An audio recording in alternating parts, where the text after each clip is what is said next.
नमस्कार. किमंतू लाईव्ह मध्ये आपल्या सर्वांचं मनपूर्वक स्वागत. मराठी आडनावांचे प्रकार या आपल्या 155 भागांच्या मालिकेतील आजचा आपला 48वा भाग. या भागामध्ये आपण जाणून घेणार आहोत शेतकरी मराठी आडनाव. शेतकरी मराठी आडनावे म्हणजे शेतकरी त्यांच्या दैनंदिन जीवनामध्ये शेतीशी संबंधितचे शब्द वापरतात, ज्या संज्ञा वापरतात त्याच्यावरून पडलेली मराठी आडनाव. याच्यामध्ये काही शब्द मराठी आहेत आणि काही शब्द फारसी पण आहेत, कारण फारसी भाषा मराठीमध्ये इतकी बेलामूल मिसळून गेलेली आहे किंवा फारसी शब्द मराठीमध्ये एवढे बेलामूल मिसळून गेलेले आहेत की आपल्याला कळून पण येत नाही की हा फारसी शब्द. मागच्या भागामध्ये आपण काही शेतकरी अवजारे आडनावं पाहिली, म्हणजे शेतकरी जे अवजारं वापरतात त्याच्यावरून जी आडनावं पडली ती आपण मागच्या भागामध्ये पाहिलेली आहेत. त्यामुळे या भागामध्ये आपण ती अवजारी आडनावं जी आहेत ती चर्चेसाठी घेणार नाहीये. अवजार सोडून इतर जे शब्द शेतकरी त्यांच्या दैनंदिन जीवनामध्ये वापरतात त्याच्याशी संबंधित एक 40 ते 50 आडनावं आपण या भागामध्ये पाहण्याचा प्रयत्न करणार आहोत. चला तर मग विषयाला सुरुवात करूयात. नमस्कार, माझं नाव किमंतू उंबळे सरकार आणि आपण पाहतात किमंतू लाईव्ह युट्यूब चॅनल. पहिलं जे शेतकरी आडनाव आहे ते म्हणजे अवजारे किंवा अवजारे. हे मूळ फारसी शब्द अवजार याच्यापासून निर्माण झालेलं आहे. अवजारे आणि अवजारे ही दोन्ही आडनाव आहेत. त्यानंतर किरदे किंवा किरदकर किंवा सारे ही जी आडनाव आहेत ही फारसी शब्द किर्दसार याच्यापासून निर्माण झाली आहेत. त्याचा अर्थ होतो लागवडीची जमीन. किश्ते किंवा किश्तगार किंवा किस्ते, किस्ता ही पण काही आडनाव आहेत. ही मराठी भाषेमध्ये निर्माण झालेली आडनावं किश्त या शब्दापासून निर्माण झालेत. किश्तगारी म्हणजे शेतीची कामं. फारसी भाषेमध्ये शेतीच्या कामाला किश्तगारी म्हणतात. त्यामुळे किश्तगार हे पण जे आडनाव आहे मराठीमध्ये ते फारसी शब्द किश्तगारीवरून आलेलं आहे. पुढचं आडनाव आहे किर्दे. किर्दे हे आडनाव आहे हे फारसी शब्द किर्द वरून आलेला आहे. किर्दचा अर्थ होतो शेतीचं उत्पन्न फारसीमध्ये. कैले किंवा कौले हे कैलेचा अपभ्रंश होऊन आलेलं जे दोन आडनाव आहेत कैले आणि कौले हे फारसी शब्द कैले याच्यापासून निर्माण झालेले आहेत. त्याचा अर्थ होतो धान्याचं माप. म्हणजे कौले हे आडनाव कदाचित फारसी शब्द कैल याच्यापासून पण आलेलं असू शकतं अपभ्रंश होऊन. दरवेळेला आपण जी घरावर कौलं टाकतो मातीची त्याच्यापासून त्याची उत्पत्ती झाली असेलच असं नाही. खरपे हे जे आडनाव आहे किंवा खरे किंवा खरप किंवा खरपू हे आडनाव आदिवासींमध्ये आढळतं. खरपा पण काही आदिवासींमध्ये आढळतं. ही जी आडनाव आहे ती फारसी शब्द खरीप याच्यापासून त्यांची उत्पत्ती झाल्याची शक्यता आहे. खाबाने किंवा खाबने किंवा खाबे ही जी आडनावं मराठीमध्ये आहे ती फारसी शब्द खाबान त्याचा अर्थ होतो वाफा. आपण म्हणतो की भाजीचा वाफा केला किंवा धान्य एक आपण काही थोडीफार छोटी मोठी लागवड केली त्याचा वाफा केला, फुलांचा वाफा केला जमिनीसाठी. त्या वाफा या फारसी शब्दापासून यांची उत्पत्ती झाली खाबान या शब्दापासून. 8वं आडनाव आहे ते म्हणजे गल्ले. गल्ले हा फारसी शब्द गल्लाचा अपभ्रंश आहे.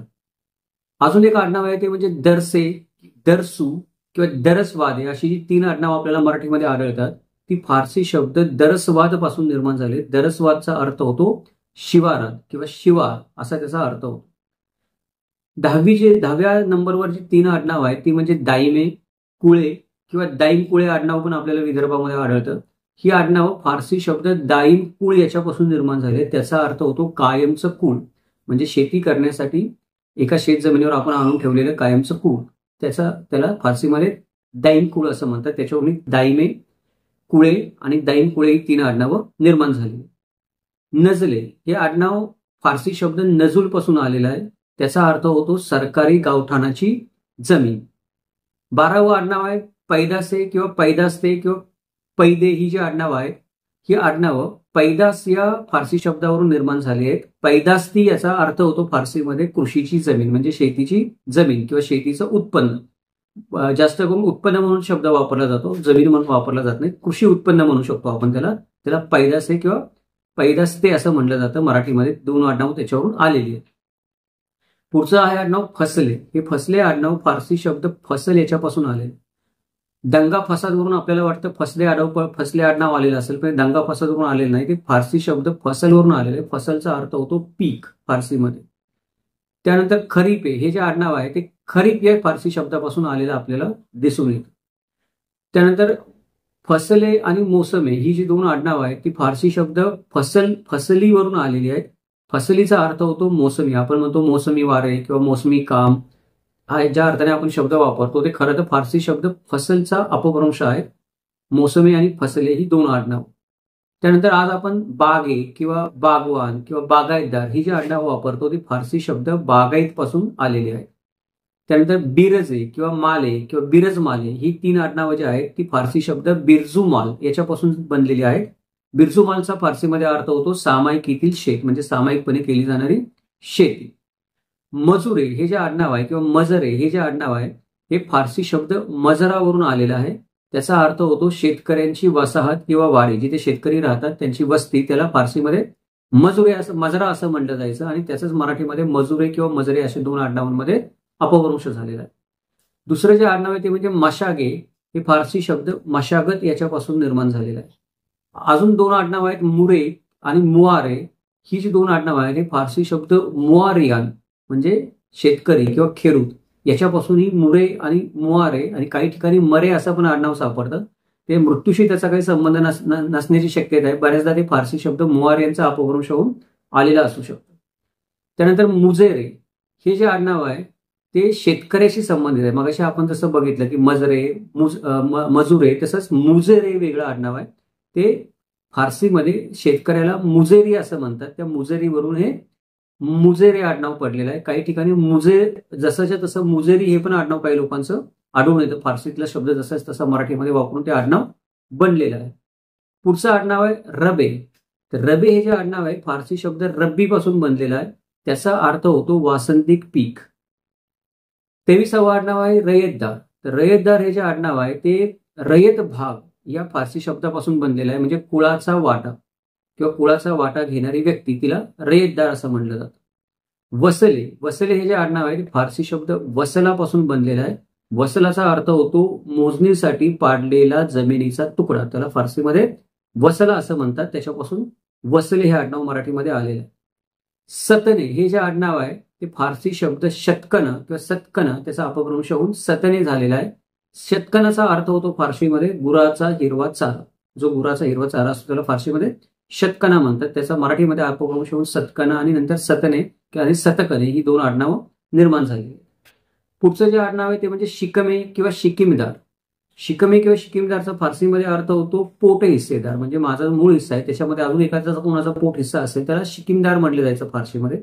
त्याचा आपल्याला मराठीमध्ये शिकमे, शिकिमदार किंवा बऱ्याच वेळेला आपण शेळीणकर म्हणतो किंवा अशा प्रकारचे अपभ्रंश झालेले जे आडनाव आहेत शिकमेशी संबंधित ती याच्यावरून निर्माण झालेली आहेत.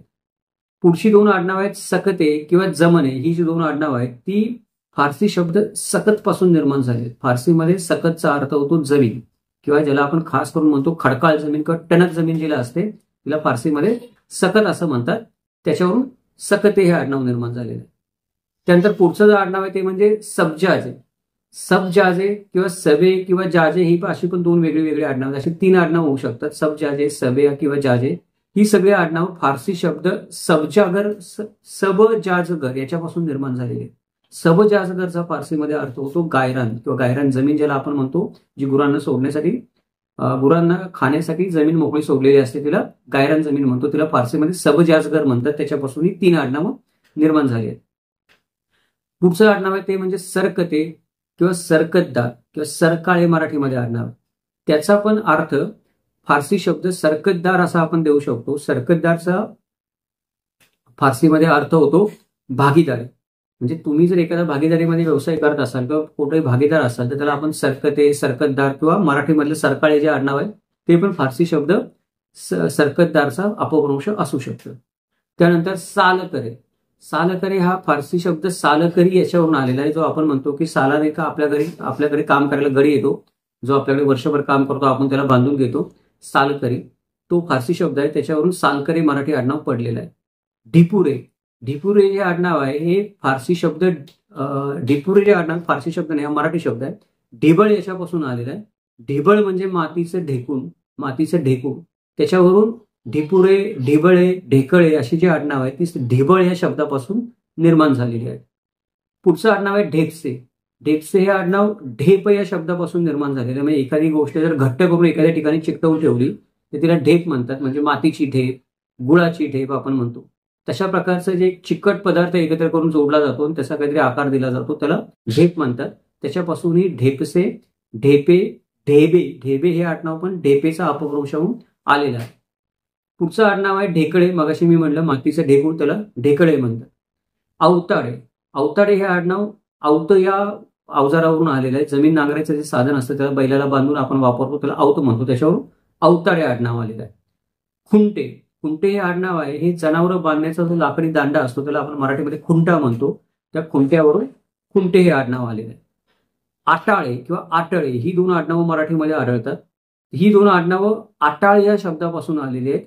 आटाळचा अर्थ होतो धान्य ठेवण्यासाठी शेतामध्ये बांधलेलं जे मचाण असतं त्याला आटाळ असं म्हणतात. त्याच्यावरून आटाळे आणि आटे ही आडनाव पडलेली आहे किंवा आटळे आडनाव आहे ते पडलेलं आहे. मचाण हा शब्द आहे, त्याच्यापासून मचाणे आडनाव पडलेलं आहे, आपल्याला सगळ्यांना माहीत आहे.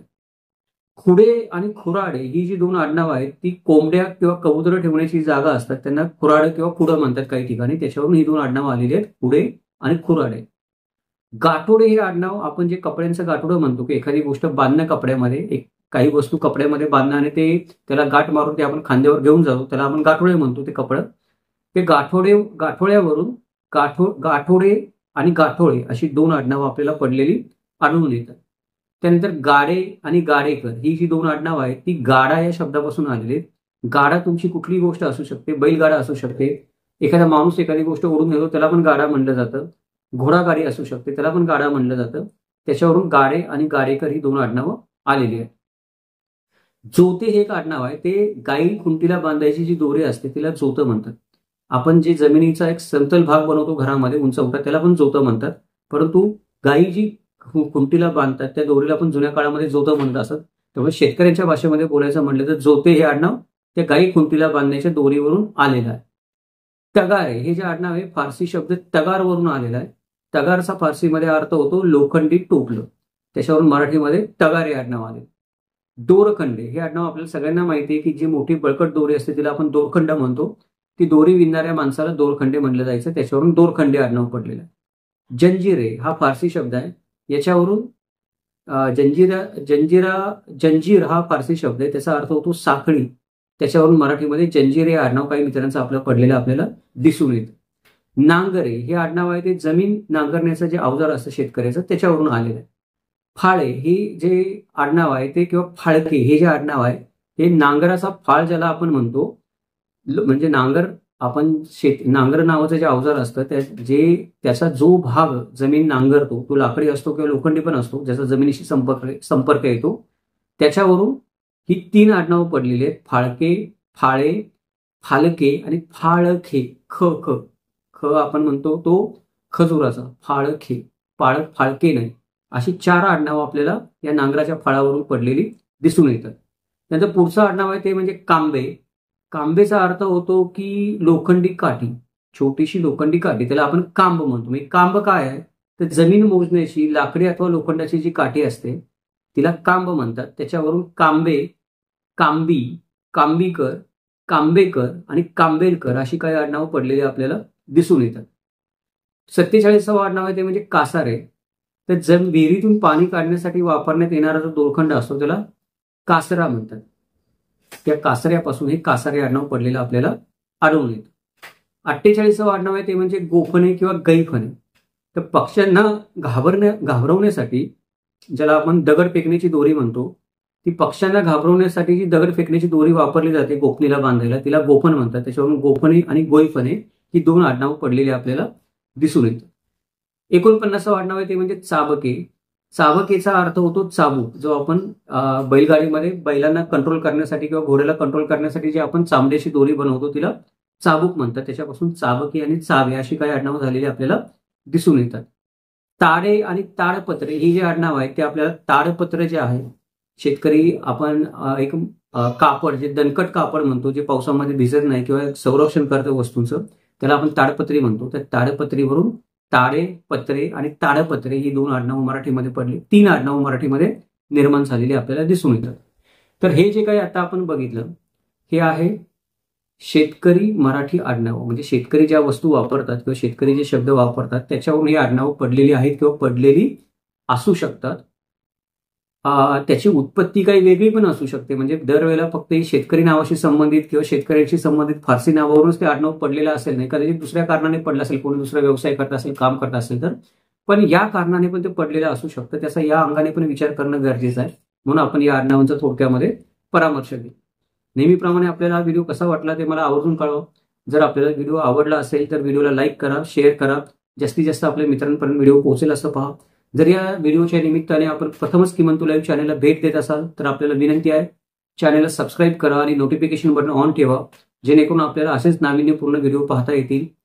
त्याचबरोबर हे अशा प्रकारचे संशोधनात्मक आणि अभ्यासपूर्ण व्हिडिओ बनवण्यासाठी नेहमीच प्रायोजकत्वाची गरज लागत असते.